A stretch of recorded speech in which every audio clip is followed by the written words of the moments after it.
Bonjour,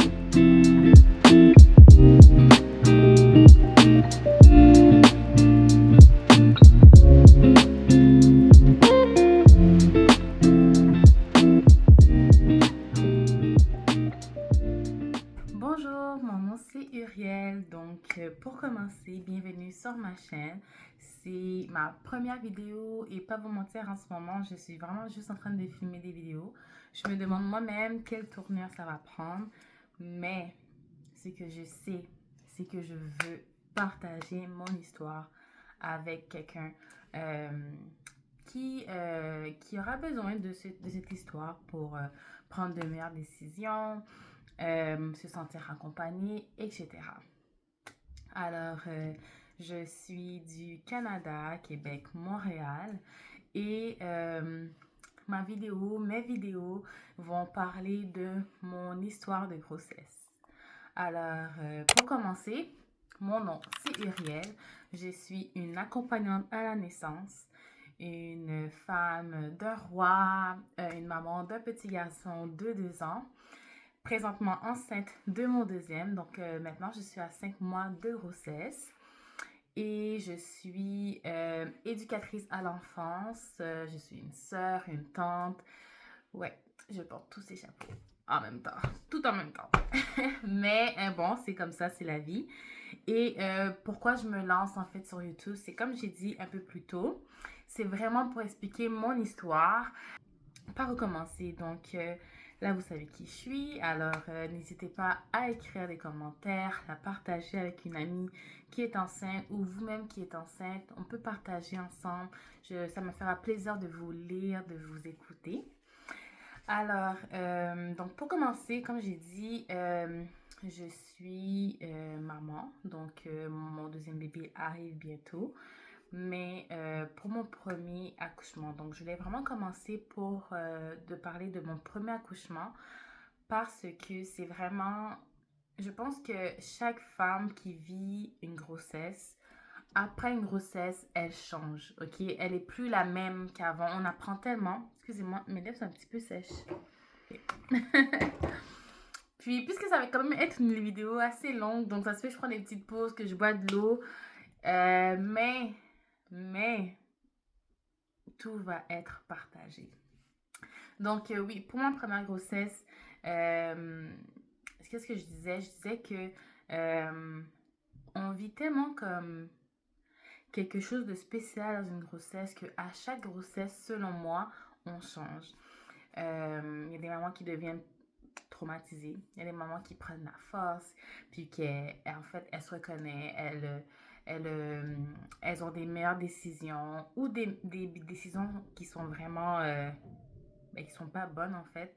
Et bref, une femme change après une grossesse. Donc, on commence avec mon récit de grossesse pour mon premier bébé. Mon premier accouchement. Donc, j'ai quel âge? J'ai 26 ans quand je tombe enceinte. J'ai 26 ans.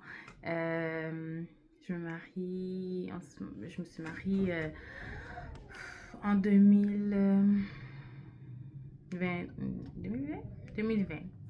Oui, donc je me suis mariée en 2020, en 2021.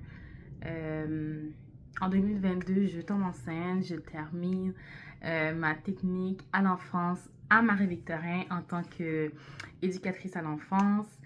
C'était vraiment ma dernière session et mon dernier stage.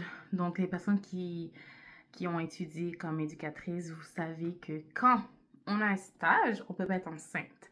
Mais la madame ici, c'est hell to the no que j'allais comme arrêter mon stage pour revenir comme dans un an et demi pour refaire tout. Ça serait tellement compliqué avec mon bébé que j'aurais à la maison. Donc la fille, elle s'est dit, et on fait tout, ok, comme on y va. Mais c'était vraiment pénible.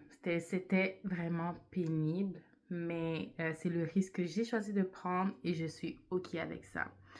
Petite parenthèse, c'est vraiment important quand on prend des décisions, que toi, la personne qui prend une décision, que tu sois certaine de ce que tu veux Et que si une personne vient te dire, oh, moi, je pense que tu devrais faire ci, ça, ben ok, c'est ce qu'elle pense. Mais toi, qu'est-ce que tu veux faire? Puis est-ce que c'est bon pour toi? Est-ce que tu es à l'aise avec ça? So, do it. Ok? Donc, on revient. Alors, c'est ça. Je termine mon stage à 8 semaines de grossesse. Donc, quand même pas trop avancé. Mais, hey, les symptômes du premier trimestre, vous savez, ok? Donc, on vomit. Non, moi, perso, la première grossesse, j'ai pas vomi. Comme, merci Seigneur, pour vrai. Mais, comme la fatigue, est-ce qu'on peut parler de la fatigue? On est tellement fatigué, c'est comme, il y a un niveau de fatigue là. Tu sais, comme quand tu dis, ok, je suis fatiguée, je vais dormir. Mais là, ça, c'est comme, tu es toujours dans cette partie de fatigue. C'est vraiment intense.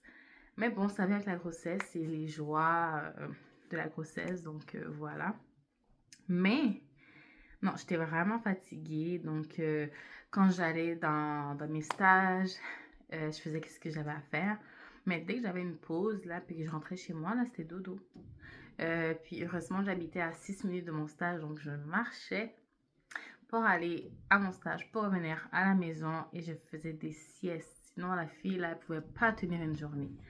Mais bon, ça s'est bien passé. Donc, en mai 2022, je termine, je gradue avec mes deux collègues on a quand même vécu un peu la même chose. Donc, on s'est toutes mariées un petit peu en même temps, à part une qui ça faisait un peu plus longtemps. Et c'est ça. Donc, je tombe enceinte, je les ai annoncées, elles étaient contentes. Alors, en mai 2022, je termine. 3 mois après, c'est une autre qui tombe, puis un an après, l'autre tombe enceinte. So, c'était vraiment cool pour ça. Mais bon, donc pour moi, euh, pour ma grossesse, il faut savoir que j'ai des fibromes. Mais j'ai toujours su que j'avais des fibromes. J'ai toujours su. Donc, il n'y a rien de nouveau sous le soleil par rapport à ça. Mais mes fibromes ne m'ont jamais causé de tort. Je sais que j'en ai qui sont là et puis that's it. Mais enceinte, à ma semaine, à la 5e semaine de grossesse, je suis à l'hôpital parce que j'étais comme, qu'est-ce qui se passe? Genre, je suis enceinte ou je suis en train de mourir parce que j'avais tellement mal. Puis j'avais une bosse qui apparaissait dans mon ventre. Puis j'étais comme, c'est quoi et tout ça? Donc, on allait voir et on m'a expliqué comment les fibromes agissent dans une grossesse. Et là, j'étais comme, ah, ok, je comprends, comme, je comprends. C'était vraiment intense pour moi parce que c'est différent pour chaque femme. C'est pour ça que je peux partager mon histoire, mais ça va jamais être pareil pour toi. Si toi, tu m'écoutes et tu as des fibromes, on peut se comprendre, mais tu vas jamais avoir la douleur que j'ai ressentie ou les épisodes que j'ai eu. Ok? Donc, c'est ça alors. On m'explique que les fibromes dans une grossesse, c'est pas facile pour la maman. Pour mon bébé, c'était super, c'était correct. Parce que, en fait, mes fibromes, où ils sont placés, si j'ai les bons termes, c'est vraiment comme à l'extérieur. Donc,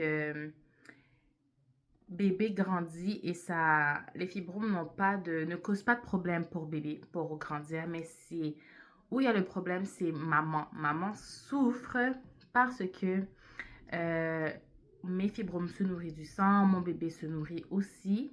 Et moi, j'ai besoin de me nourrir. Et là, quand je parle de nourrir, je parle du fer, ok? Donc, on- je prends mes nutriments que j'ai pour mon corps, mon bébé les prend et les fibromes s'amusent également. Donc, j'étais très fatiguée, très épuisée et les douleurs. Maintenant que je sais c'est quoi les contractions, je peux vous dire que c'est des contractions, mais constantes tout le temps, qui n'arrêtent jamais. Waouh! Waouh, waouh, waouh. J'ai des vidéos, je sais pas ce que je vais les mettre peut-être ici, ou là.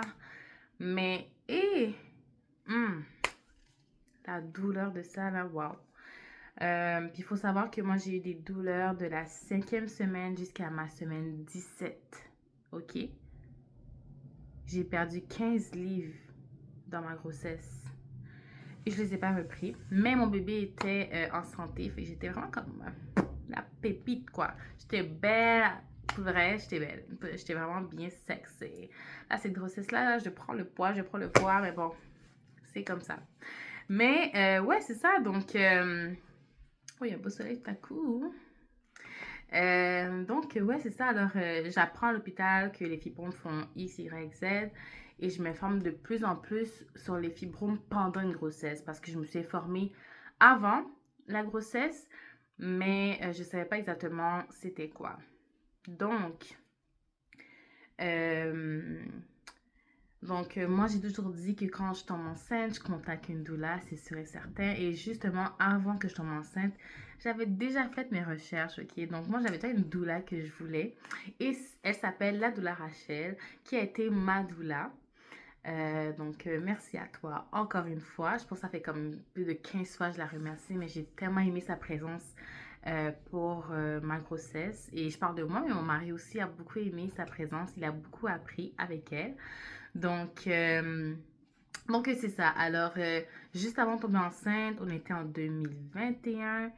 Je la vois sur les réseaux sociaux, puis je lui dis, et je veux que tu sois ma doula, parle-moi un peu plus de ce que tu fais, blablabla, blablabla. Bla. À chaque fois, je vois des posts, je suis comme, j'ai trop hâte que tu sois ma doula. Moi, c'était classé. Donc, à 3 semaines de grossesse, ou 5 semaines, je l'ai dit, je suis enceinte, puis je veux que tu sois ma doula. Comme c'était déjà clair.